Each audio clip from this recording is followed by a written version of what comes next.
I'm an orthopedic surgeon. 4 years ago, I had my own knee replaced. One of the first questions people ask me is what kind of implant I have. Well, the truth is, I don't know. Human knee, when we bend it past a certain point, it starts to what we call roll back. The thigh bone actually...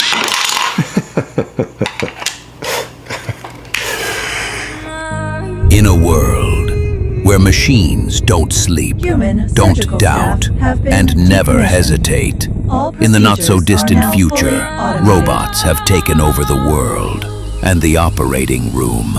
Skill was automated, compassion was erased, humanity deleted from the code. Surgeons became obsolete, hospitals turned cold. But one didn't step aside. One surgeon stands alone. This is the Surgeon Unmasked. Hello and welcome back to the channel. This is our final episode in the technology series. Today we're going to be talking about implants. Very commonly, I see people come to see me and request a certain implant. I also have people ask me what implant I have, and the truth is I don't know. I have it written down, and I would highly recommend keeping a note of it in your phone, and that's what I do. So if you look right here, I keep a note in my phone, and I think every patient should do this. Sadly, we don't have a great database or record-keeping system for people and their implants, and sometimes very difficult for us to go back and figure out what implants patients have if we need to do revision work on them. But I keep a picture of the x-ray, I keep the implants, the sizes, the date of the surgery, all in this one note. That's the only way I can remember what I had, because I didn't ask what implant was being put in, nor do I really care, and I'm somewhat agnostic to implants. I think there's a few things you should know about, and we'll talk about them today.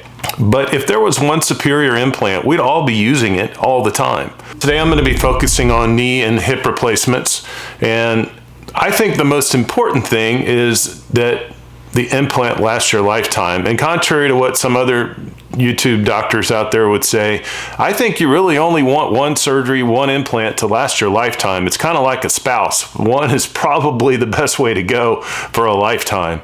And there's a surgeon out there that said that the ideal plan is to time your surgery so that you only have to have one revision in your lifetime. Well, first of all, I think ideal is no surgery at all, that your own joint lasts your lifetime. But I don't think you want a revision surgery if you can possibly avoid it. Even though modern day implants are modular and we can somewhat easily place, say, a new plastic or a new bearing surface on there, it's still considered revision surgery. It still comes with a high risk of complications. So you want your one joint to last your lifetime, and you need to take care of that joint. The first question everyone tends to ask is, how long do modern implants last? And I think it's the safe answer that say we can expect 15 to 20 years, but the truth is we don't really know, because we're always looking back at the data to see what was done 20 years ago. We can do simulators that can kind of give us an idea, but I have to be careful saying this, but I wouldn't be surprised if we see implants that are put in today last 30 years plus. Now, there's a lot of different factors that can cause an implant to damage. You can get an infection, you can have a fracture, you can have some kind of injury that damages it, but from a pure wear standpoint, it is possible, and the FDA is allowing some companies to even sort of market it as being potentially a 30-year implant. But I do think there's an element of you having to take care of that implant to get that kind of lifespan out of it. So why am I so agnostic about implants? Well, first of all, as I said, if there was some superior implant, we would all be using it. Secondly, you want to do something your surgeon is comfortable with and has used for quite a while. There are little nuances to each system that do make a difference. So they need to be comfortable with those instruments, those techniques, that implant, that vary from system to system. We are currently down in the United States to 4 major implant manufacturers. I'll list them here. The reason I think it's probably a good idea to use an implant from those manufacturers is kind of like if you were buying a car. If you buy a Ford, you know there's a pretty good chance in 10 to 20 years there's going to be a service department available. They're going to continue to make parts. They're going to continue to service that particular car or automobile. When you have an implant company that's a startup or doesn't have a high penetration, particularly in the country you live in, I do worry for you that if you needed future parts down the road or revision systems, etc., they may not be around. So I do think there is benefit to at least making sure they're in that sort of major 4. But other than that, I don't think it makes a ton of difference. One thing I would look out for is any kind of brand new implant. And I hate the term cutting edge. If a doctor tells me they're cutting edge or this implant's cutting edge, I'm turning around and going the other direction. You want an implant that has a track record, has a proven history behind it. We see it all the time that implants come out, that they're the newest, greatest thing, and they fail, and there's a massive recall. And that's an absolute disaster to have your surgery redone, a revision early on in the lifespan of the joint replacement. So I don't think you want to be using an implant from the 1970s like the original Insol Burstein knee, but you do want some modern characteristics, such as I think modularity is a good thing to have, but you want something that's been around at least a little while. And to me, that's probably at least 5 years, probably more like 10 or 15, because recalls happen all the time. Early revision is just an absolute disaster. And I do think it's a fair question to ask your surgeon about their relationship with that implant company. Do they have an incentive that maybe extends beyond just giving you the best joint replacement possible? As I mentioned before in one of our earlier episodes, that's called the Sunshine Act. They have a website. You can look and see what those relationships are with industry. And as I said also, industry needs surgeons' input. So there is some value and it needs to be done. And that's not a reason to say, absolutely, I'm not using that surgeon. But I just think you want to be aware of the factors that are in play. So a basic overview of implants when we talk about hip and knee. First of all, knee implants are predominantly cobalt chromium. That's a very hard, durable metal, and it has a relatively high percentage of nickel. And I'll talk about allergies in a little bit. Most of them today are modular. So we have a thin piece of plastic that goes on top of this tibial tray, and that's the part that typically wears down. And when it wears down, it creates small particles that your body reacts to, and your immune system will overly attack these foreign particles and can cause what we call osteolysis, where the bone around the implant gets eaten away and eventually the implant can come loose. So obviously reducing the wear on this plastic is really important for the longevity of the knee. And probably the biggest advances in knee replacement surgery in my career have been the improved processing of the polyethylene, this plastic. The biggest one of late is what we call highly cross-linked polyethylene. It has to do with the sterilization process, but it has improved the durability of the polyethylene by potentially as much as 50%. So when I say 30 years is not unreasonable, if you just did the math on linear wear rates, it looks like if you project what the old polyethylenes that weren't highly cross-linked to today's highly cross-linked polyethylene, it is possible we could see 30 years. But I'm not going to believe that until we see it in real human data, but it is encouraging nonetheless. Now, one thing about highly cross-linking polyethylene is it makes it very hard, and that means that it wears less, but it's also more subject to breaking or fracture. And I'll show you a couple of pictures of patients I've had, particularly when we have a special type of polyethylene that has a post. It's a little knuckle that sits out the top of the polyethylene. We've seen those break off. Yes, it's exciting that wear rates are improved, but again, I think you need to take care of the implant. Now, I'll briefly get into this. I want to have another episode on it because it's such a hot topic. I see people all over the internet talking about how they can run on their artificial joint. And there was a study surveyed, I think mostly through the United States, orthopedic surgeons that do joint replacements frequently, and about 2/3 recommend against running or high impact activity. The wear rates, the stress, the trauma on that piece of plastic is about 3 to 4 times when you're running or jumping on it than it would be with just regular activity or walking. So if the idea is to make this little thin piece of plastic last your lifetime, I would highly recommend against running on it regularly or any kind of high impact activity. I tell people, if my house is on fire, if a bear's chasing me, yeah, I'm going to run on it, or I'll occasionally jog a few steps across the street. I wasn't ever very good at running anyway, so it's not something I particularly miss, but I think it's a huge mistake to just tell people nonchalantly, sure, go run, go do whatever you want, because I think you want this to last your entire lifetime, that thin little piece of plastic. In addition to highly cross-linked polyethylene, we are seeing some companies use other types of treatment to potentially help the wear rates in the polyethylene to prevent oxidation. So some are infusing with vitamin E. The data on that's not super clear yet if that makes a big difference, but highly cross-linking has been a tremendous development improvement in implant manufacturing, certainly in my career. Now, hip replacements typically are made of titanium. Titanium is a softer metal, but it's very biocompatible. We cannot use titanium in a knee because it's just too soft. As a bearing surface, it would break down, it would wear out, the metal just simply wouldn't last. That's why we need the harder cobalt chromium in the knee. But the bearing surface on the hip is this ball in this socket. And in most conventional systems, it's a polyethylene plastic liner inside of a metal titanium shell that goes into your pelvis.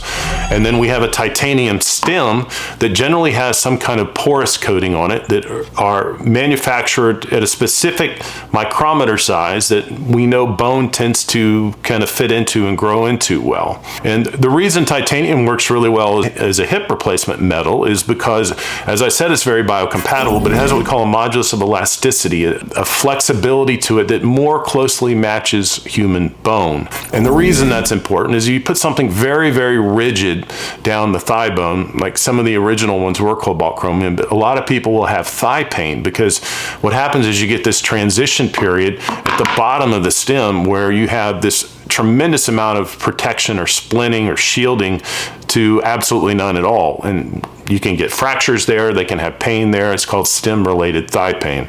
So almost every total hip replacement system out there is a titanium stem with a titanium shell and a polyethylene liner. What you will see vary from time to time is what this ball is made of, the head. And this is a mock-up of a ceramized metal. It's a proprietary material called oxidized zirconium, but cobalt chromium is used on the ball. As I mentioned, it's a hard metal, and that's commonly used. It's also the least expensive. You can also use ceramic, and ceramic is extremely smooth, and it has an even lower wear rate, but it's more expensive. So that's the conventional hip replacement, a metal ball on a polyethylene liner with a titanium shell and a titanium stem down the bone. As I mentioned, hip replacement is very successful. This is highly effective, and we're hoping to see very, very long lifetimes out of these implants. Another option with hip replacement is to use not only ceramic on the ball, but ceramic in this liner. That's called a ceramic on ceramic hip. And there's no doubt that has the lowest linear wear rate of any system we can currently use. Metal on metal was quite low, but that's been taken off the market. Typically in younger patients, we can consider the idea of ceramic on ceramic. So why don't we use that in everyone? Well, it does come with some risk. One of them is that the hip can squeak. It can literally make a noise, and it's above my education level on audio and acoustics, but it has to do with the low friction rate, the smoothness of the material, and creating resonance. Not too dissimilar if you've ever seen someone put their finger on a wine glass and it makes that low humming noise. But typically in a ceramic on ceramic hip, and they don't all do this, but if they do make noise, it tends to be a squeaking sound. And while it's not painful, it sometimes for a lot of people is kind of socially just not acceptable to them. So that's one of the downsides. The other one, and fortunately this is becoming less common as ceramic manufacturing has improved, is ceramic being so hard that it can break, it can fracture or crack. And if that happens, it's an absolute disaster because it creates small little particulates of this glass-like material, some of them on a microscopic level. So when you go back in to redo that hip, it creates all this debris that you can't completely get out. And those little particulate debris particles, these little shards, will cause the next hip to potentially wear out extremely quickly because they get in there and grind away just like if you had a rock in your shoe, but it's called third body wear, and that can cause a quick demise of the next implant. So even though ceramics are much more resistant to wear, they can fracture. So the concern I have with younger people is they're more prone to maybe go out and run and do high risk activities that could break that thing. And that's an absolute catastrophe. But fortunately, that rate looks like it's probably about less than 1%. But I would, again, take care of your implant. The idea is one joint for your lifetime. So finally, a topic we need to discuss is metal allergies. And the most important take-home message is that a skin allergy, a contact dermatitis we call it, to typically it's nickel that's the offending agent, does not correlate with an allergy to a deep implant. So don't go get skin patch testing. That's not going to tell you anything about whether or not you would have a reaction or an allergy to the implant in your hip or your knee. It turns out the true deep implant allergy rate is probably extremely low. In the case of a knee, if we see someone that has a true nickel allergy confirmed by LTT, lymphocyte transformation testing, then we try to reduce the amount of nickel content. Cobalt chromium has quite a bit of nickel in it, and you cannot completely get rid of the nickel in the metal. But what you can do is lower the concentration of it, particularly on the femoral side, the top. And that's when we use what are called ceramized metal. I mentioned the word oxinium, which is oxidized zirconia. That's a ceramized metal, so it reduces the amount of nickel that your body is exposed to. Unfortunately, that I've seen, we don't still have a good option for the tibial component. Typically, we still have to use cobalt chromium. We can use what's called an all polyethylene, and I have done that on occasion to reduce the nickel load for people. But the good news about the tibial side, you can see very little of that is exposed relative to the surface area of the femur. But you cannot completely eradicate nickel from it entirely. Now, fortunately, in the hip, it's not as much of a problem because we use predominantly titanium for the implants, and titanium has little to no nickel content in it. But we do have to be careful. You wouldn't want to use a cobalt chromium head in someone that's had a documented nickel allergy. Again, by the blood test, not by the skin test. So in those situations, we can use ceramic or a ceramized metal. Another issue in implants that we see with marketing that I think you need to be careful of is the idea that, first of all, this was a thing maybe 10 years ago that they marketed a female implant, a female knee, implying that females, due to their anatomy and geometry of their knee, needed a special type of implant. Well, that's all been disproven, and yes, there are some subtle differences, but our implants generally can take care of this. And the way I describe it to patients is, first of all, you don't need a custom implant for you. That was even being marketed or tried for a while. And it came obviously at extreme cost to basically 3D print an implant that matched your anatomy perfectly. The analogy to it would be buying shoes. Unless you have just an incredibly abnormal foot, you're generally going to find a shoe that can fit you. And yeah, there's different sizes, there's different widths, but generally you can find something off the shelf that's going to fit your foot. And the same thing happens with the knee. Often I'll hear people saying, well, my knee went bad, they put in one that's too big or the wrong size. And well, it is something we are pretty careful, pretty measured about, and we use what's called templating. We take your x-rays, which today are now almost all digital, and we have software that we can use that helps adjust for the size or the magnification factor in the x-ray. And we know going into surgery, we have a very good idea what sizes you're going to need. But we have on a shelf the entire arsenal of different implant sizes available to us.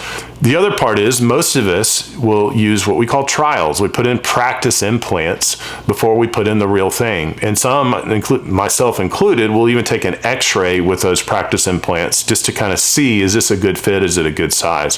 So we're not just randomly guessing, and it's pretty rare to see a problem with a knee or hip replacement because of the implant sizing. It can happen, but it is pretty uncommon. So hopefully the idea that you need some sort of specific custom implant is put to rest. The other thing I've seen in direct-to-patient marketing that at times is frustrating for us as surgeons is that if you remember, I said knee satisfaction rates aren't nearly as high as hips. And there's 20-25% of people that are dissatisfied with the result of it. And that's left an incredible opportunity for marketing, and particularly from the implant companies, say, oh, well, we've solved this problem. And part of the reason of the dissatisfaction rate, I think, is the human knee is very complicated. I won't get into it in too much detail here, but it does some pretty remarkable things, particularly as your knee moves into deep flexion, as we call it. The human knee actually rolls back and off of the tibia. And the meniscus, the cartilage, even goes with it. They've done MRI studies. It's pretty remarkable. Obviously, we can't have an artificial knee do that. It's going to basically dislocate it. I also worry about this, and I'm not seeing data to support it, but as people start to get really deep in the knee bend, that they start to load heavily on the edge of this plastic, and we'll see wear patterns sometimes in that back portion. So excessive flexion for me worries me a little bit. I like to see people get into what I think is the sweet spot, and that's the flexion angle of around 120 degrees or low 120s. That gives them a little bit of a buffer from pretty much anything you need functionally in day-to-day living, including going up and down stairs, getting in and out of cars. But people who can flex to 135, 140 or above, I do worry about what that's going to do to the implant long term. It's typically females that I've seen being able to achieve that, and short of sitting on your heels or perhaps in some religions praying, I don't know that there's a lot you need in life that requires that much flexion. But anyway, back to the marketing on it. We've seen everything from the get around knee to the mobile bearing, the rotating platform, all these things that supposedly solve the way the human knee works relative to an artificial knee. And none of them have just really been proven to make any difference or really change that satisfaction rate. So now we're dealing with robots that have supposedly solved that problem and are filling that void. I do have an episode on that if you want to watch that one as well. That's all I have on implants. It's a highly technical field. I would like to get an expert in this field to come on, and I'm working on that right now. It turns out it's kind of hard to get doctors to want to appear on video, and I don't blame them. I just remind you that this channel is for your benefit. I don't want you to become my patient. I'm not asking you to come see me. There's going to be no patient testimonials. It's about making you an informed consumer in a confusing world that many times marketing makes even more confusing. And I hope I can clarify a lot of that for you. My take-home message on implants is try to find one of the big four if you can. Make sure the surgeon is comfortable with that implant, that he has your best interest in mind. I would avoid jumping on the newest, greatest thing. And I think there's that happy medium between relatively modern technology, but some degree of proven track record. And lastly, don't run on these implants, at least not repetitively. You do want this to last your lifetime. And this wraps up our 5th episode now in the technology series. We may take a little bit of a hiatus here for the holidays. I wish everyone a happy holidays. Please let me know in the comments. I do enjoy reading them. If there's some topic you'd like to hear about, I'll try to stick to things that I know about. I am happy to kind of research some subjects and maybe bring on some experts in other fields as well. Thank you very much.